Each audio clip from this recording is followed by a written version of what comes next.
Police সংস্কার commission. দুঃখজনক বিষয় হচ্ছে এই কমিশনটা সংসদে উঠানোই হয় নাই।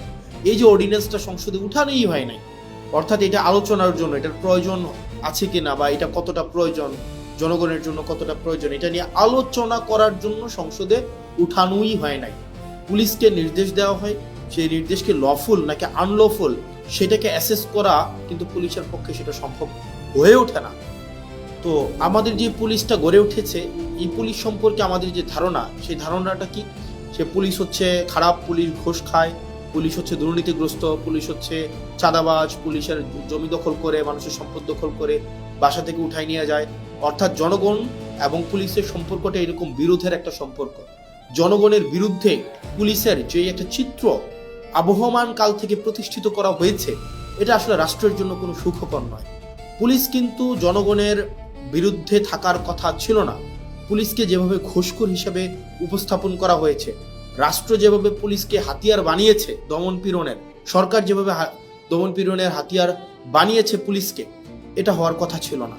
সেজন্য এই অভ্যুত্থানের পরে আমরা চেয়েছিলাম যে পুলিশকে একটা গুণগত সংস্কার হোক। কিভাবে গুণগত পুলিশের এই সংস্কারটা হোক? সেটা হচ্ছে আমরা চেয়েছিলাম পুলিশ যেন, পুলিশের যে একটা অভিযোগ আছে, পুলিশ, আপনি দেখেন পুলিশের বর্তমান পরিস্থিতি, পুলিশ হচ্ছে, আমি ব্যক্তিগতভাবে মনে করি রাষ্ট্রের সবচেয়ে নিরীহ যদি রাষ্ট্রের কোনো অঙ্গ সংস্থা থাকে সেটা হচ্ছে পুলিশ। পুলিশকে মারতে বললে মারে, ছাড়তে বললে ছাড়ে, ধরতে বললে ধরে। পুলিশের এর বাইরে কিন্তু কিছু করার নাই। পুলিশকে যেই তার ঊর্ধ্বতন কর্মকর্তা যেই অর্ডার দেয়, সেটা লফুল হোক আর আনলফুল হোক, পুলিশ কিন্তু এটাকে বাস্তবায়ন করতে হয়। সেই জায়গা থেকে আমরা চেয়েছিলাম যে, এবং পুলিশের কিছু সমস্যা আছে। যেমন পুলিশের 1 নম্বর সমস্যা হচ্ছে পুলিশ সারাদিন ডিউটি করতে হয়, মানে অলমোস্ট 24/7 ডিউটি করতে হয়, তাকে ওভারটাইম দেওয়া হয় না। পুলিশ, আপনি যদি রাজারবাগ পুলিশ লাইনগুলোতে যান বা বাংলাদেশের থানাগুলোতে যান, আপনি গিয়ে দেখবেন পুলিশ যে ধরনের হচ্ছে অমানবিক জীবনযাপন করে, মানে পুলিশের যে অমানবিক জীবনযাপন, এটা মানে যেটা আনইমাজিনেবল, এই একটা অমানবিক জীবনের মধ্যে থেকে, এবং তার যে বেতন কাঠামো আছে সেটা নিয়ে কথা নাই বলি, তাকে ওভারটাইম দেওয়া হয় না, তাকে অলওয়েজ সিনিয়রদের যে অর্ডার, এটা আনলফুল হইলেও তাকে এটা বাস্তবায়ন করতে হয়, এবং তাকে এটা বাস্তবায়ন যদি না করে তাহলে তার পদায়ন, তার পদোন্নতি, তার হচ্ছে ট্রান্সফার, এই সবগুলোকে হচ্ছে আটকে দেওয়া হয়, সবগুলোকে আটকে দেওয়া হয়।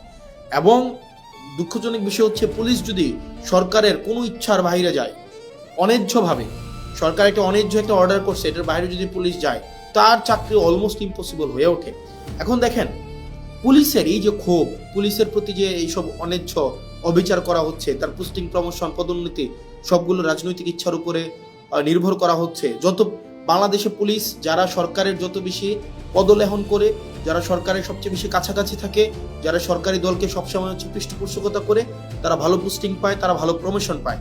সেজন্য সরকারের লিগ্যাল অর্ডার করুক অথবা আনলিগ্যাল অর্ডার করুক, এই কারণে পুলিশরা সবসময় চায় সরকারের মনোরঞ্জনের মধ্য দিয়ে ব্যস্ত থাকতে।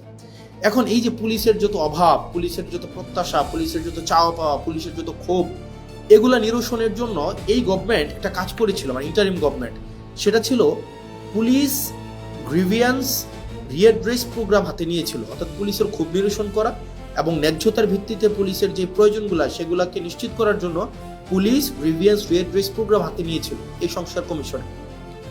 অথচ বিএনপি সরকার সেটাকে বাতিল করে দিয়েছে। ভাই, একটা জিনিস বুঝেন আপনারা, পুলিশ তো একটা ডিসিপ্লিনারি ফোর্স, তার প্রয়োজন, প্রত্যাশা, চাওয়া পাওয়া, সেগুলোর জন্য তো পুলিশ হচ্ছে আন্দোলন করতে পারবে না, কোথাও গিয়ে স্মারকলিপি দিতে পারবে না। তাকে যদি আপনি একটা হিলিং একটা ওয়ে না দেন, একটা উইন্ডো না দেন, তাহলে তার প্রয়োজন, প্রত্যাশা সে কোথায় দিবে, মানে সেগুলো কার কাছে জানাবে?